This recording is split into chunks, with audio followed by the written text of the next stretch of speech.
মামা, তোমাদের বাড়িতে আসছিলাম, ভালোই কাটলো। সবাই আমার বাইক নিয়ে যেমন দোয়া করবেন। বাইক না মাদ্রাসায় পড়তেছে, বাইক না দেখতেছি। ঠিক আছে, আচ্ছা মামা, দোয়া করে তুমি আমার লাগে। ঠিক আছে। হ্যালো গাইস, আমি আছি আপনাদের পাশে আছি।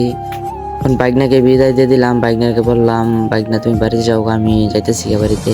তো বাইকনাকে বিদায় দিয়ে দিলাম, মোটর মধ্যে উঠলাম। মোটর মধ্যে উঠতে যাইতেছি অটো দিয়ে। আমি ভাই সিঙ্গেল মানুষ, তার জন্য কেউ নাই আমার পাশে। বাইকনাকে বিদায় দিয়ে দিলাম, বাইকনার সাথে দেখা করলাম, অনেক ভালো লাগলো। এখন বাইকনার কাছে আসতেছি, অনেক খারাপ লাগতেছে। যাই হোক, কি হরা আরেক সময় দেখা হবে। বাইকনাকে বললাম ঠিক আছে, আমি যেতেছি গা। এখন রেল স্টেশনের কাছাকাছি এসে পড়ছি। পরে রেল স্টেশনের কাছাকাছি এসে পড়ছি, একটু হাঁটাঘোটা করলাম। দেখতেছি অনেক গরম লাগতেছে। পরে আর কি করা, মানে ট্রেনে আসার জন্য অপেক্ষা করতেছি। পরে দেখলাম সামনে একটা শরবতের দোকান। পরে বাইকে বললাম শরবত বানানোর জন্য, একলা শরবত দেন, অনেক গরম লাগছে। ভাই শরবত বানাইতেছে। শরবত আমি বলছি ভাই ঠান্ডা করে অনেক ভালো করে বানাই দেন, অনেক দূর থেকে আসছি, অনেক গরম লাগতেছে। ভাই কি করলো, অনেক সুন্দর করে শরবতটা বানাই দিল। পরে আমি শরবতটা বানানো শেষ, পরে এই শরবতটা হাতে দিল আমার। আমি হাতে নিলাম, নেওয়ার পরে খাইলাম।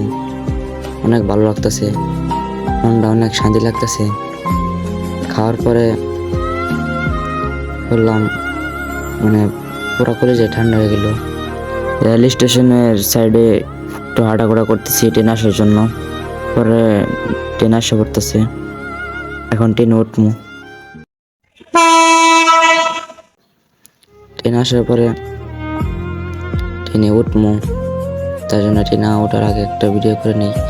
এই ভিডিওটা করলাম, ভিডিও করা শেষ। এখন ট্রেনে উঠবো, তাড়াতাড়ি ওটা লাগবে, নাহলে আমার থেকে যাবো গা। পরে 3 টাকা নামলাম, নামে কিছু কেনাকাটা করলাম।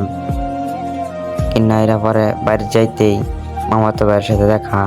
মামাতো ভাই আমার দেখা কি খুশি, আসতেছে, অনেক মজা টজা করতেছে। যাই হোক, ছোট মানুষ, তার জন্য কুলুইটা করছে।